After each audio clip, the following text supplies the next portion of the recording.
This module on three-phase separators describes separator types and components, principles of operation, and design procedures. Produced well fluids typically consist of varying amounts of oil, water, gas, and sediment. The first step in processing these fluids is to split them up into their individual components. This generally takes place at some type of separator. A three-phase separator uses gravity to separate produced well fluid into gas, oil, and water phases. Three-phase separators may be designed in either horizontal or vertical configurations. In a horizontal separator, fluid enters the vessel and hits an inlet diverter. The resulting sudden change in momentum provides the initial gross separation of liquid and vapor. The liquid collection section of the vessel must provide sufficient time for the oil and emulsion to form a layer or pad above the free water. A weir maintains the oil level, while an interface controller maintains the water level. The oil spills over the top of the weir, and then a level controller, which operates the oil dump valve, controls its level. An interface level controller senses the height of the oil-water interface. This controller signals the water dump valve to release as much water from the vessel as is needed to maintain the oil-water interface at design height. The gas flows horizontally and exits through a mist extractor to a pressure control valve, which maintains constant vessel pressure. In a vertical three-phase separator, flow enters the vessel through the side. As in the horizontal separator, the inlet diverter separates the bulk of the gas.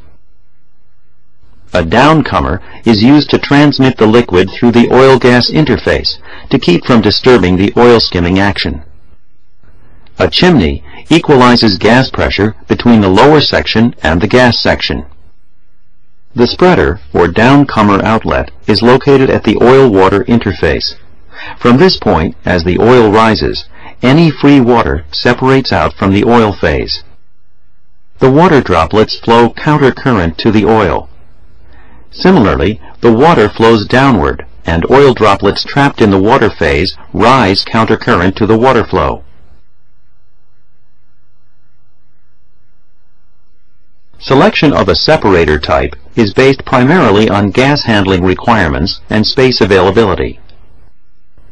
A horizontal separator is normally more efficient at handling large volumes of gas, and because of its large interfacial areas, it has better phase separation capability.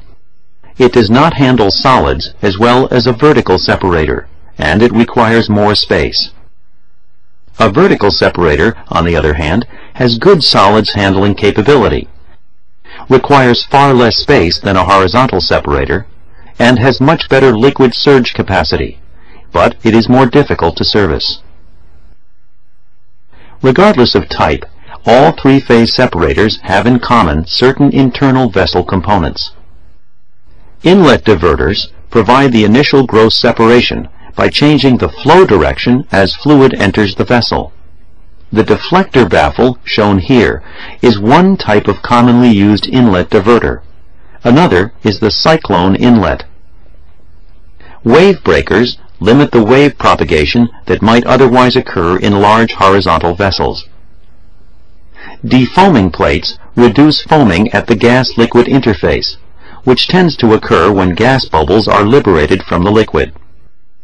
A vortex breaker keeps vortexes from developing when the liquid control valve is open, thus preventing gas from being drawn out of the vapor space and re-entrained in the liquid outlet. Mist extractors coalesce and collect small liquid drops from separated gas before the gas leaves the vessel. Potential operating problems in three-phase separators include foaming crude, paraffin buildup, sand accumulation, liquid carryover, gas blow-by, and formation of emulsions. Separators must be sized properly in order to avoid such problems. Design procedures require a thorough understanding of the separator operating principles and their relation to such variables as settling of the oil droplets, retention time, and droplet size. The text that accompanies this presentation contains the necessary formulas for designing a three-phase separator, together with guidelines and step-by-step design procedures for sizing and selecting a separator. The text also has tables of maximum allowable working pressures for various vessel diameters, along with example exercises with solutions. After viewing this introductory video, please follow the sequence outlined here. First, read the process explanation. Then, review the equipment description. Then, study the design theory and procedure. Work through the design examples.